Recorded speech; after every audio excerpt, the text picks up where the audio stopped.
o transformou em bem.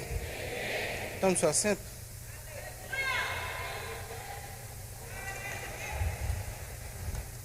Aqui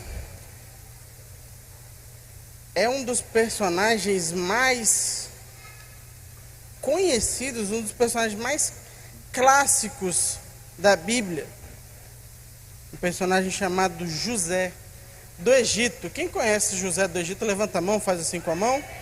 Acredito que todos da igreja conheçam essa história. Mas é sempre bom repassar algumas lições que estão neste texto. Eu quero pedir a compreensão da irmã Thelma, que eu vou usar bastante os textos da Bíblia. Abra para mim Gênesis 37, 2, por gentileza.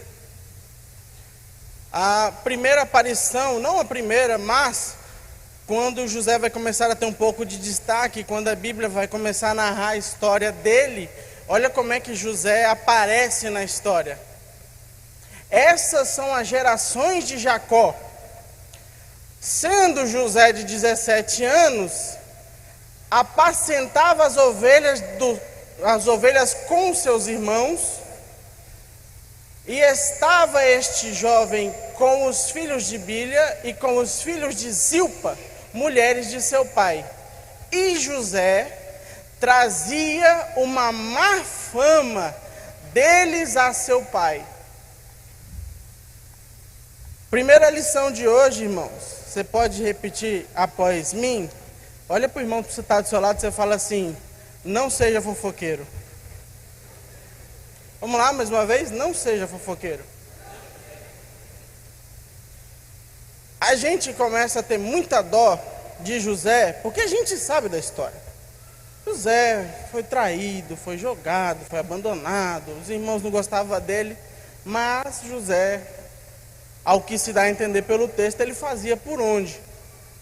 José era aquela criança que era tão amada pelo pai, e aqui está um dos erros de Jacó. Jacó foi excelentíssimo, um grande servo de Deus, mas quando se tratava de paternidade, ele começou a pecar muito, porque ele começou a dar preferência a certos filhos e desprezar outros filhos.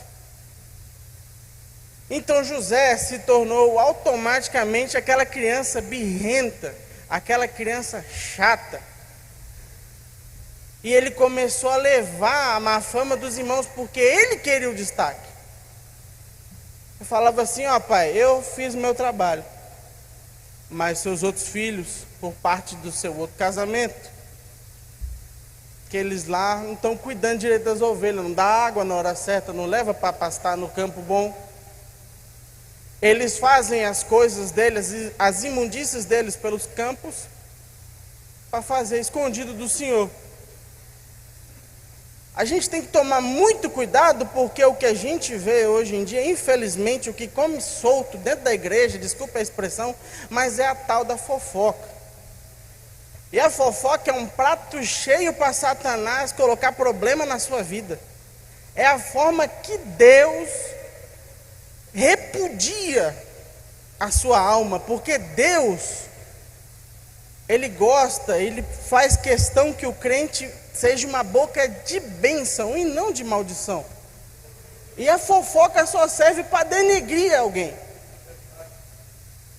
Igor, dá aquela ajudada para motivar o público, a igreja.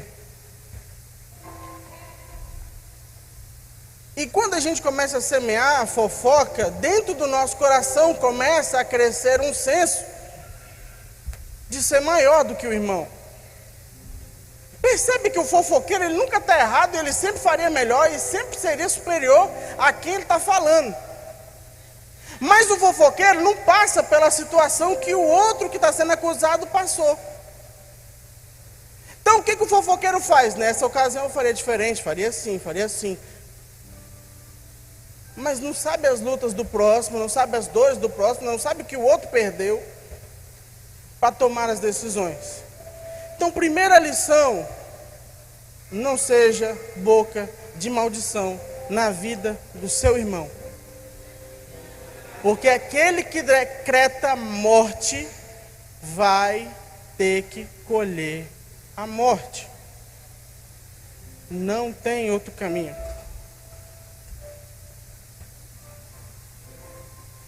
Verso 3.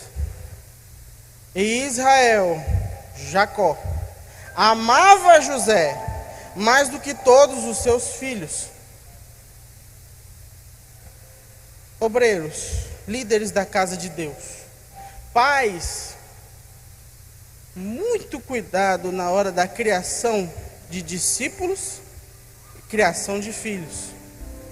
Porque quando você dá maior destaque a um filho do que a outro, você despreza o ministério de um e enaltece o ministério do outro. E o que é enaltecido sempre vai ter a sensação de grandeza e nunca vai gloriar a Deus pelo que ele faz. E o que é menosprezado nunca se desenvolve, porque ele sabe que tudo que ele fizer nunca vai ser suficiente. Cuidado, pastor que cria o obreiro favorito, porque você coloca um alvo na cabeça do seu obreiro e na cabeça do seu filho. Cria raiva no coração dos outros filhos, cria raiva no coração da igreja. Porque só aquele obreiro brilha, só aquele filho brilha. Você começa uma guerra dentro de casa. A maior guerra de Israel foi entre dois irmãos, Jacó e Esaú. Se houvesse conselho de pai e mãe, se houvesse amor de pai e mãe, se houvesse comunicação de pai e mãe, a nação de Israel e a nação muçulmana, hoje em dia, nunca entrariam numa guerra. Tudo começou na discussão e no roubo de uma bênção na casa de Jacó. Cuidado, porque o que você ensina para o seu filho hoje é o que ele caminha amanhã. Verso de número 6, Gênesis 37, 6, por gentileza. E disse-lhe: ouvi, peço-vos, este sonho que tenho sonhado. Apesar de todas as falhas, José, ele era sonhador. E todo mundo que sonha, fica tão alegre que ele quer contar para alguém. Paz, eu tive um sonho que eu era muito próspero. A gente sente essa vontade de compartilhar os sucessos. Mas entenda isso. E decreta isso para o irmão que está do seu lado. Não revele os seus sonhos para quem não sonha o mesmo sonho que você. Não decrete as suas ambições no berço de quem não cuida das mesmas coisas que você está responsável a cuidar. Porque quem deposita os sonhos em qualquer um, a outra pessoa cria automaticamente o que os irmãos de José criaram. Elas criam a inveja.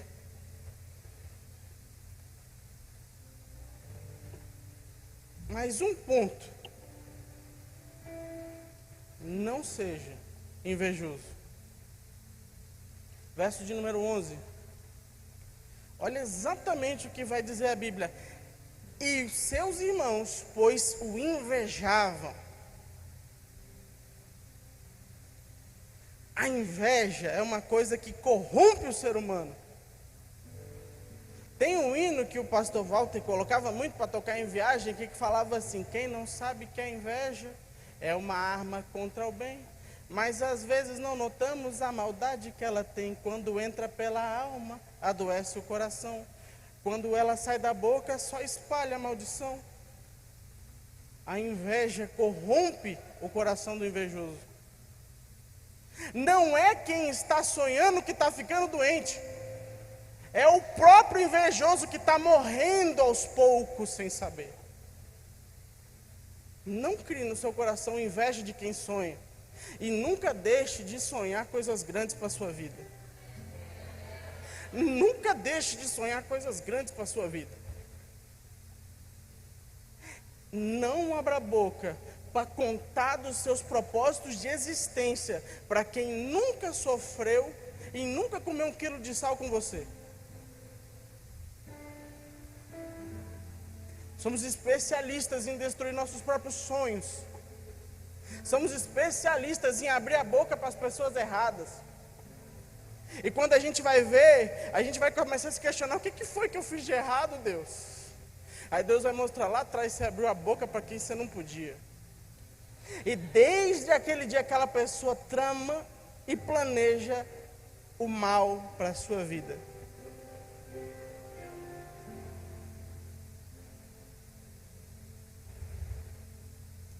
Verso de número 21.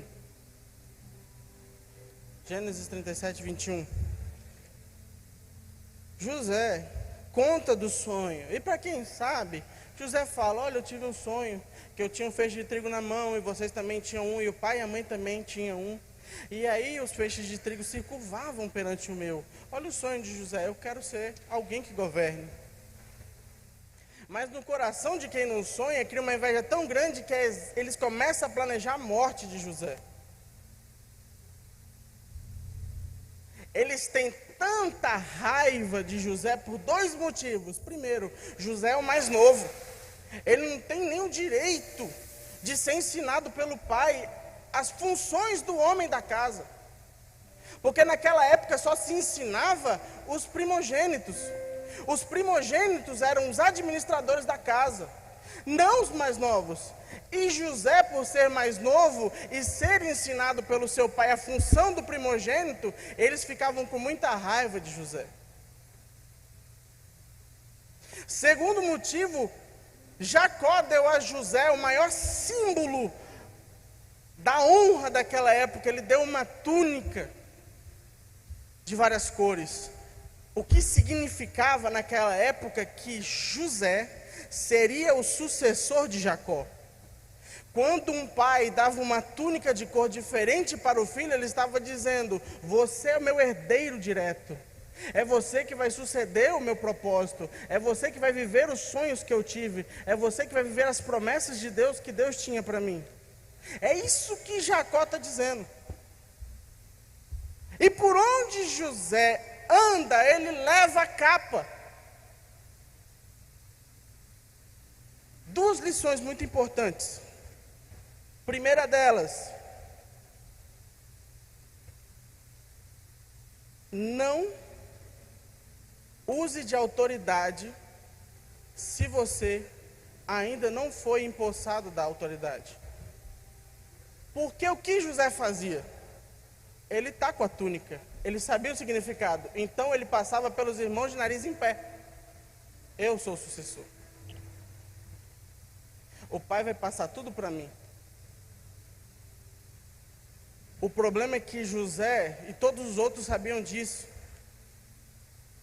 Só que Jacó não tinha colocado as mãos sobre José. Então José não era líder ainda. E quando alguém que não é líder tenta executar a função de líder, só serve para causar raiva no povo. Irmão, eu tenho todo o potencial do mundo para ser um pastor incrível. Mas se a pastora Cida não botar a mão, não vai. Porque não foi me empossada a autoridade. Porque a autoridade não vem de mim, a autoridade vem de alguém que é maior do que eu. Davi era escolhido por Deus, mas só foi rei quando alguém tombou óleo sobre a cabeça dele. Não use de autoridade sem ser empossado. E outro: não mande seus obreiros para o campo de guerra sem antes ele estar preparado. Porque Jacó sabia que os irmãos tinham essa raiva de José, mas mesmo assim, com a túnica vestida, ele mandava: vai mostrar. Não mande seus obreiros para o campo de guerra se eles não têm preparo emocional e físico para aguentar a obra. Sabe por que tem muito obreiro doente, com depressão, com dor, com mais sei lá o que, e se matando? Porque a gente manda para o campo de guerra sem estar preparado. Na Segunda Guerra Mundial, o que mais tinha era relato de adolescentes de 16 anos indo para a guerra. Quando voltavam, eram pessoas totalmente desfiguradas, porque não era para ir para a guerra antes da hora. Não tinha consciência e consistência emocional para suportar o peso da guerra. E a gente manda obreiros novos para o campo de batalha, achando que eles vão ser que nem a gente. E se criam-se os monstros dentro do evangelho, pregando coisas que eles acham, pregando, eu acho que é isso, e Deus falou para mim e não falou. E eu disse que disse e não disse nada. Não de obreiros. O campo de batalha, sem antes eles terem um preparo emocional e espiritual.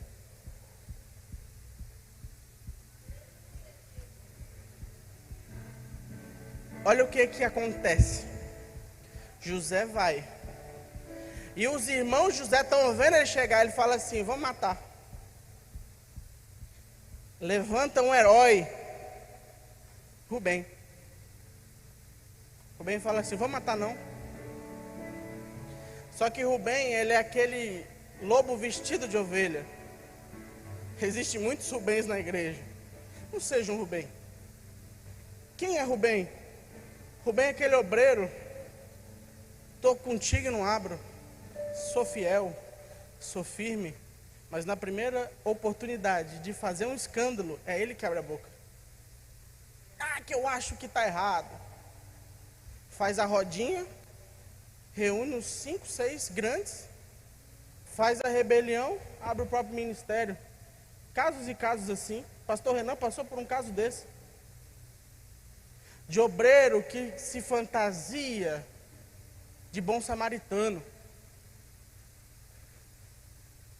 Não seja Rubem não, porque o que Rubem faz? Vamos matar não, vamos jogar no poço.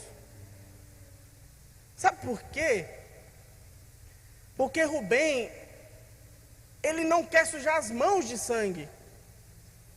Não, porque se Deus me perguntar, minha consciência vai estar pesada, então eu não matei, só joguei no poço, só empurrei. Gente covarde. Gente que age de má fé com quem sempre ajudou. Gente que sempre está disposto a empurrar o amigo no buraco, para que ele cresça. Ele nem canta mais aquele hino, que ele cresça, que eu diminua, desapareça, que eu me constranja. Ele canta que eu cresça, que eu apareça, que você se constranja.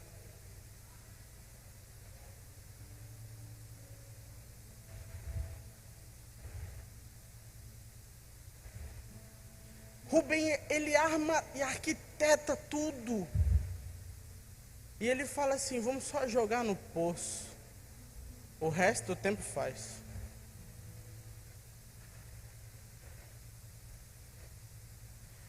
José cai no poço, é vendido.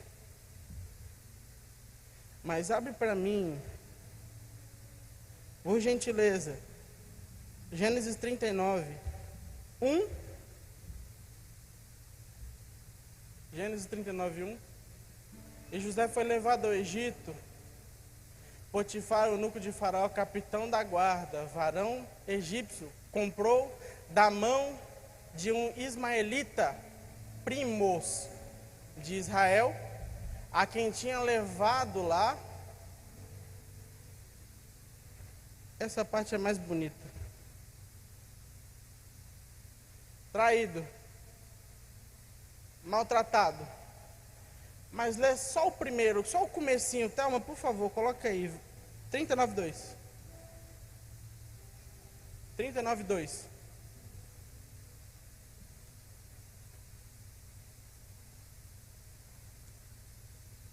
39, verso 2, por favor. Lê só o comecinho, só a primeira parte. Vamos lá? 1, 2, 3 e...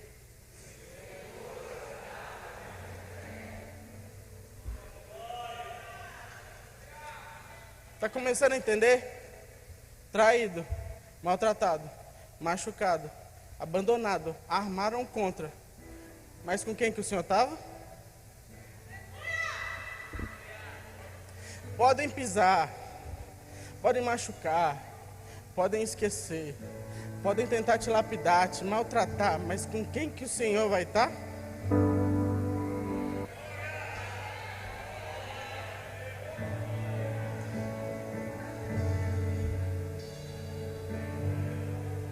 verso 4, 39:4.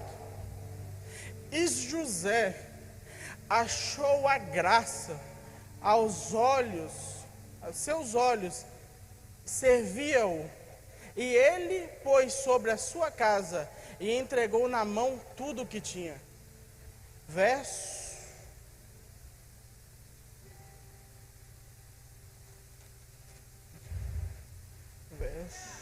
de número 4.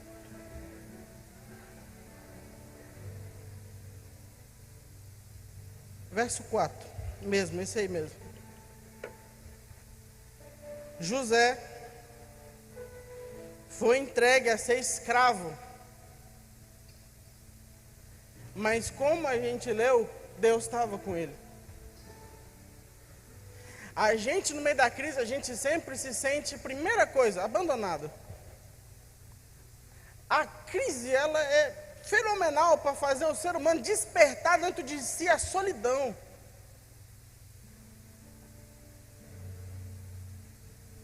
Mas, entenda,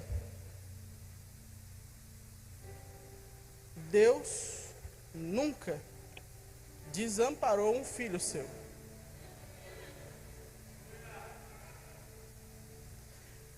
A gente é ignorante e não vê, mas Deus está sempre lá.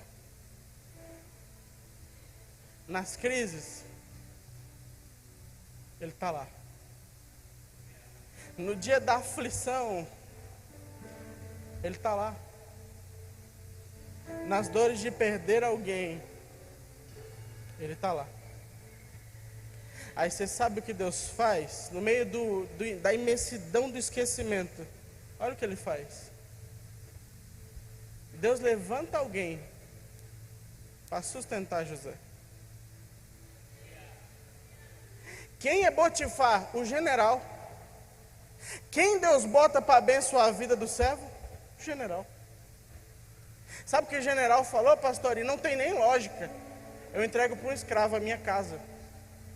Na mão dele está seguro. Olha que doideira. É como se seu chefe hoje em dia falasse assim: eu entrego na sua mão a minha empresa.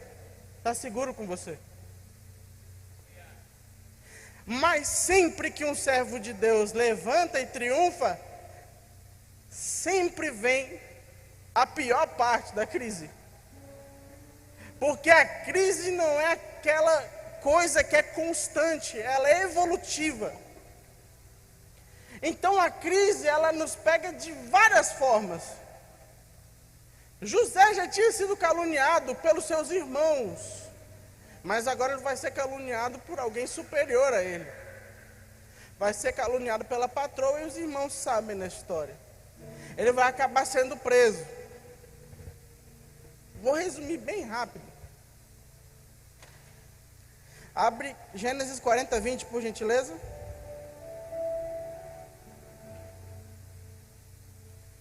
Gênesis 40:20. E aconteceu, Gênesis 40:20. Espera aí, irmãos. 39:20, perdão. 39:20.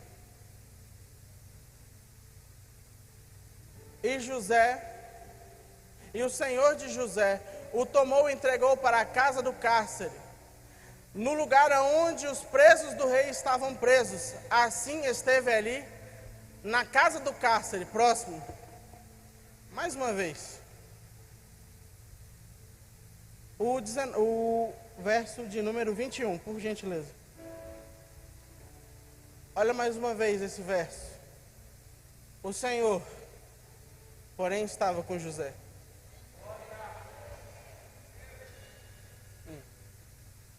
Olha que loucura.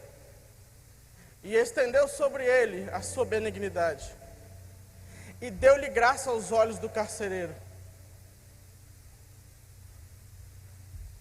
Só que, vai no verso 23, por favor.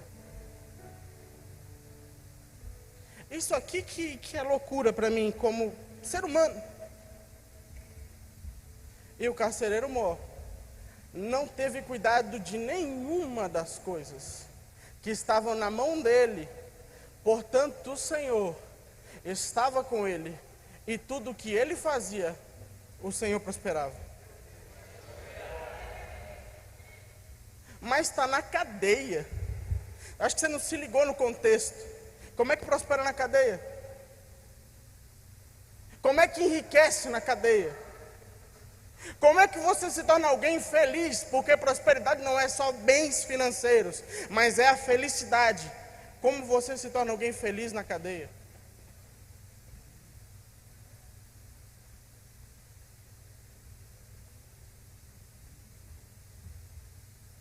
Deus nunca vai te abandonar, independente da marca que Satanás coloque em você. Vão te chamar de adúltero, vão falar que você caiu, vão te jogar no poço, os seus próprios irmãos vão te trair, mas Deus nunca abandonou o justo e nem a descendência dele. Será que você está entendendo o nível? José vai passar 2 anos na cadeia, pastor Ari. Nestes 2 anos na cadeia, ele vai conhecer 2 personagens, um padeiro e um copeiro. Os irmãos sabem, o padeiro e o copeiro têm um sonho. E José é sonhador. Quem vai entender melhor de sonho do que um sonhador? Aí ele escuta o sonho, pode me falar. José não interpreta sonho. José aprendeu uma coisa muito simples. Aprenda a administrar os dons que Deus te dá. Porque até então José só sonha, ele não interpreta. No começo da história, José não sabe nem o significado do próprio sonho. Quem fala é Jacó. Jacó fala, então você vai governar? Aí José entende, então eu vou governar. Ele não interpretou o sonho. Mas José, no tempo da solidão, no tempo que a crise estava batendo, ele aproveitou a solidão e aperfeiçoou os seus dons. Crente não pode ficar parado em meio à crise. Porque se crente parar no meio do deserto, ele morre. Se crente não navegar na tempestade, ele afunda. Se crente não pular no meio do fogo, ele queima. Mas quando o crente é crente do pé roxo, quando o crente é crente do pé roxo, não importa a crise, não importa a aflição, não importa o problema, ele está no meio da cadeia, ele está no meio de uma crise, ele está com os filhos do mundo, ele se ajoelha, ele começa a cantar o hino 126 no quarto. Bem-aventurados que confiam no Senhor, como fez Abraão. Ele creu ainda que não via, e assim a fé não foi em vão. Não enxergue, mas confia. Não está vendo, mas confia. Não dá para caminhar, mas se rasteja, mas não para. Porque no dia que o Senhor se inclinar, é a sua voz que Ele vai ouvir adorando.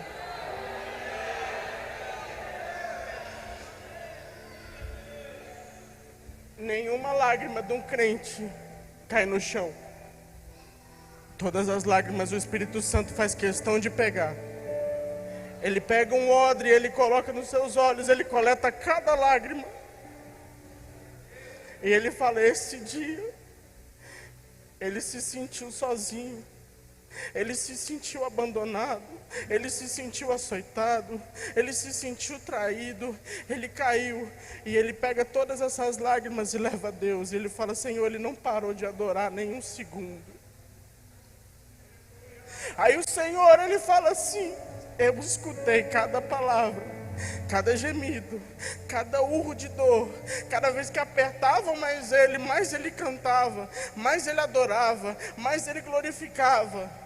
Está na hora de eu descer, está na hora de eu operar, está na hora de eu fazer, está na hora de eu mudar uma história. Será que você pode glorificar esse Deus? Porque ninguém aqui merecia o que temos, pastor Ari. Eu não merecia, você não merecia, José não merecia. Mas ele permaneceu fiel em meio aos pecados, em meio às dores, em meio às transgressões. Ele se permaneceu fiel. Quando a gente quis desistir, o Espírito Santo disse: vai, confia, continua, caminha. Eu dou força, eu sustento, eu levanto, eu faço.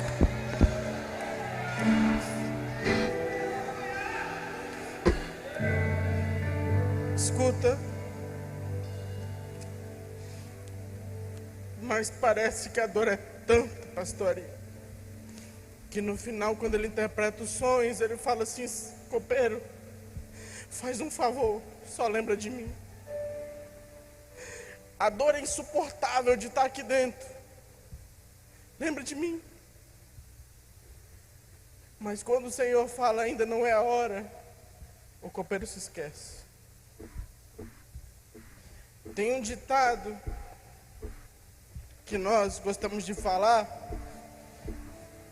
dentro das igrejas, que é: quem não é visto não é lembrado. E Deus, ele vai reescrever esse ditado na vida de José. Ele vai dizer: quem anda comigo é inesquecível.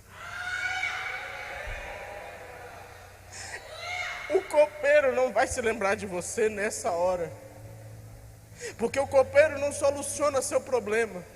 Mas eu vou, José, criar uma condição para elevar o seu nível, para elevar o seu posto, para elevar o seu comando, para que você possa se tornar aquilo que você sempre sonhou em ser. 2 anos na cadeia, barbudo, cabeludo, sujo. Faraó não consegue dormir. Toma um chazinho para acalmar, não consegue. O Espírito Santo não deixa. E quando ele fecha os olhos, o Espírito Santo entrega um sonho. Ele acorda assustado.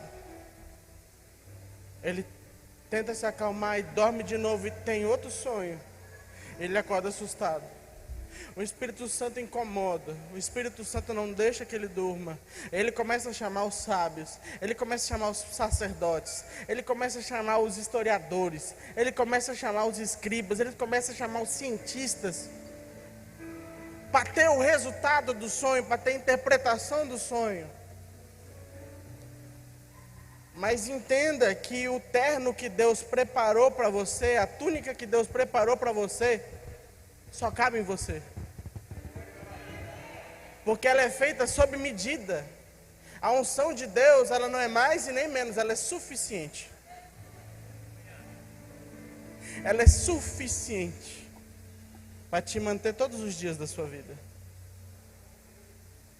Por mais que tentem tomar seu sonho, por mais que tentem tirar de você aquilo que Deus te deu, não cabe. Não dá. Porque Deus entregou para você. A função de profetizar é sua. A função de dar glória a Deus é sua. A função de adorar é sua. A função de transformar uma vida é sua. A transformação depende de você. A oração depende de você. Seja você a diferença em meio a tanta podridão. Seja você, José. Seja você a pessoa que levanta de madrugada para orar. Mas ninguém faz isso. Seja você. Seja você a pessoa que no meio daquela pessoa que chegou fedendo na igreja fala assim: meu irmão, a paz do Senhor Jesus, você já tem uma Bíblia? Seja você a diferença. Seja você o reflexo de Deus. Presta atenção. José chega no seu quarto como um dia normal. De repente chega correndo o copeiro. José, apareceu uma oportunidade. José falou, peraí. Mas é o faraó, calma. Tirou a barba. Tomou banho, penteou o cabelo. Colocou a melhor roupa. Agora vamos. Por quê?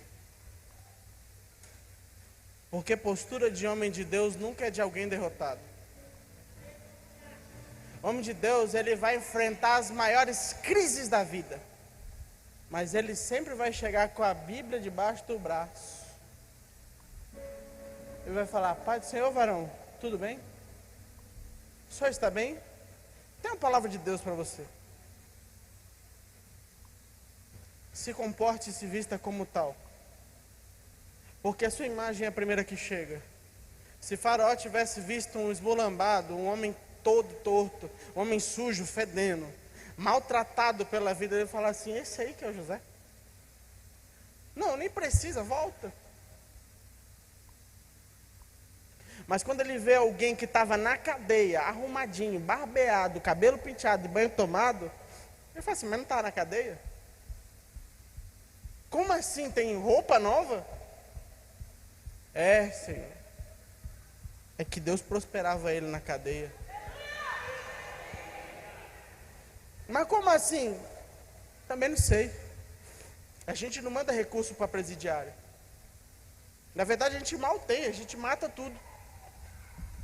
Deus preservou ele no cárcere por 2 anos e ninguém julgou ele. Aí falou assim, é você o José interpretador de sonhos? Ele falou assim, eu não interpreto sonhos. Deus interpreta para mim. Entenda uma coisa, aprende a dar glória a Deus em todas as vezes da sua vida que alguém te perguntar se você está bem.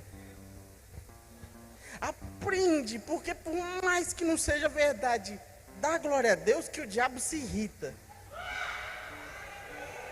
Fala assim, o diabo ele está muito bravo, ele fala assim, meu irmão, eu já matei, já pisoteei, já chicoteei, já joguei no poço, irmão não gosta, pai abandonou, mãe esqueceu. E esse cara está dando glória a Deus ainda na cadeia. Está dando glória a Deus na frente do soberano do Egito. Como é que pode? Eu te tirei tudo. Mas o Espírito Santo fala assim, eu nunca deixei cair. Você pode olhar para quem está do seu lado e lembrar do Salmo 23 para ele? Não todinho, mas lembra daquela parte que fala assim, ainda que eu andasse sobre o vale da sombra da morte, eu não temerei mal algum, porque o Senhor está comigo.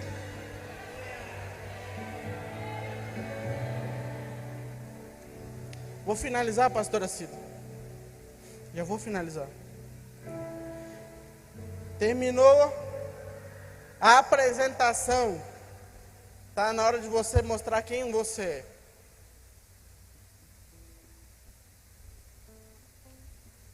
Faraó começa a contar os sonhos. José ora a Deus e interpreta. Deus dá a resposta. E José começa a falar. Olha, aconteceu isso no seu sonho. E vai se seguir da seguinte maneira. 7 anos vão ser de riqueza. Coisa boa. A terra vai prosperar. A terra vai ser boa. Vai duplicar a força do Egito. Vai triplicar os ganhos. Vai ser maravilhoso. Até o gado que era para parir um bezerro vai parir 5. Vai ser top. 7 vezes mais. Mas depois desses 7 anos vão vir 7 anos complicadíssimos de se resolver. O meu conselho é, administra bem os 7 anos de bênçãos, para que você não passe sufoco nas crises.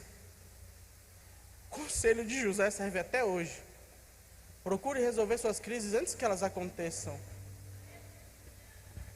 O crente não pode se acomodar demais, porque senão a crise vem. O crente que é esperto, ele sempre fica esperando alguém falar alguma coisa para ele falar, estou protegido. Crente que é esperto, ele vive não com medo da crise, mas pronto para enfrentar a crise. Quero ver se o diabo vai tirar minha família de mim, vou orar aqui primeiro. Quero ver se o diabo vai fazer meu carro não pegar, vou orar aqui, Deus, o Espírito Santo vai vir aqui com a unção do mecânico e vai consertar meu carro. Crente é assim, ele prevê o problema e já ora. Para resolver o problema, se eu tenho que trabalhar amanhã e meu chefe já sabe que eu faltei 2 dias, se ele me ver faltando terceiro, já era. Então arrume meu carro, porque meu carro já deu problema 2 dias, aí o mecânico liga, opa, tá pronto. Amém, Senhor, agora só falta pagar.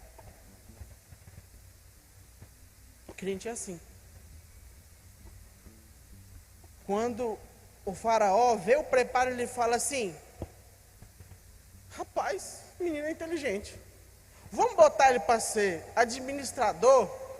Aí o Espírito Santo soprou assim, não, administrador é pouco. Administrador não manda em nada. Eu não preciso de um administrador, eu preciso de alguém que tenha poder. Aí o faraó fala assim, governo, vamos dar um anel de governador para ele. Aí o Espírito Santo falou assim, não, não dá um anel não, tira o anel do próprio dedo e dá para ele. Ah, vamos pegar uma túnica. Não, tira a sua túnica e dá para ele. Quem é faraó? Um ateu. Um não cristão. Nem sabe quem é Deus. Mas o Espírito Santo usa até quem não é para ser. Presta atenção. Faraó diz o seguinte: no Egito, depois de mim, é só você. Você está entendendo? Depois da minha palavra, só vale a sua. Depois da minha mão, quem manda é a sua. Se eu não condenar, você pode. Se eu não abençoar, você pode. Está entendendo o nível de autoridade que José tem agora? Mas, por favor, vamos lá. Para finalizar com chave de ouro. Para finalizar com chave de ouro, Gênesis 41, 46. E finalizo aqui, pastor. Era José da idade de 30 anos. José saiu de casa com 17. Traído, amargurado. Sabe quantos anos ele está na peleja? 13 anos. Com autorização da pastora Cida, eu quero fazer um ato profético aqui na igreja. Porque 13 anos, irmão, é muito tempo. Tem criança aqui que nem 13 anos tem ainda. E tem irmão aqui que não passa mais 13 anos aqui. Mas, vamos fazer um ato profético hoje? São 13 anos de luta. São 12 anos de luta. No 13º é bênção. Então eu vou falar assim, primeiro ano, aí você fala, não chegou. Tá bom? Aí quando chegar no 13º, você vai dar um glória a Deus, você vai pular, vai ficar de pé, vai aplaudir a Deus, porque o seu milagre chegou no 13º. Olha o 13º caindo, né? O pessoal gosta desse número, 13º, pastor. 13º tem que cair. Vamos lá? Primeiro ano. Segundo ano. Terceiro ano. Quarto ano. Quinto ano. Mas não vai chegar, pastor. Não vai chegar, Thales. 5 anos já que eu estou aqui batalhando, pelejando por o meu milagre acontecer e não acontece. Nem porta de emprego se abre, eu estou sendo caluniado, estou sendo traído. Sexto ano. Sétimo ano. Oitavo ano. Nono ano. 10º ano. Mas aí Deus já é meu inimigo. 10 anos. Eu estou quase virando a mulher do fluxo de sangue. Já estou 10 anos, Sérgio. Não chega. Sérgio, olha em mim, Sérgio. Eu acho que a assunção de vereador vai resolver meu problema. 11º ano. Vou desistir, Sérgio. Desistir. 12º ano. Irmão, tá chegando. Algumas pessoas estão dizendo que o copeiro está citando meu nome nos corredores, Sérgio. Algumas pessoas estão dizendo que Faraó está tendo uns sonhos esquisitos. E sabe quem Deus levanta para interpretar, Thales? Quem está esquecido. Irmão, pelo amor de Deus, não fica sentado não. Quando Deus falar assim, 13º, você levanta. Você chacoalha o irmão do seu lado. Não derruba ele, porque o piso é novo, o irmão vai se machucar. Mas dá uma chacoalhada bacana nele, para ele se ligar que o 13º ano, o ano da vitória chegou. Vamos lá. 1, 2, 3.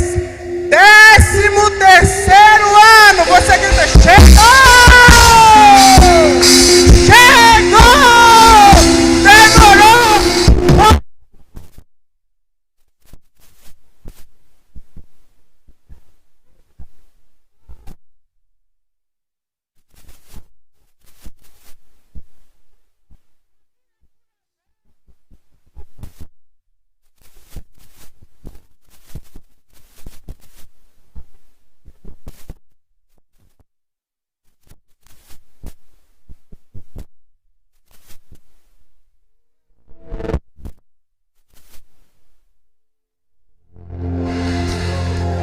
Bênção, irmão. É muita bênção. Será que você pode profetizar para alguém que está do seu lado? Só coisa boa. Irmão, Sérgio, riqueza, pastor Sérgio. Autoridade espiritual. Samuel, prosperidade. Ministério de louvor, prosperidade espiritual. Alcançar louvores eternos na voz. Pastor Roberto, autoridade. Pastor Will, naquela congregação vai crescer. Pastor Wagner, naquela regional vai ser um abalo. Pastor Renan, o senhor é o maior. O senhor é grande demais, pastor. Pastor Thales, vamos crescer. Aquela congregação não vai ficar assim, pastor José Maria. Vamos adiante, vamos para cima, Cambraia. Aquela congregação vai te surpreender. Amém.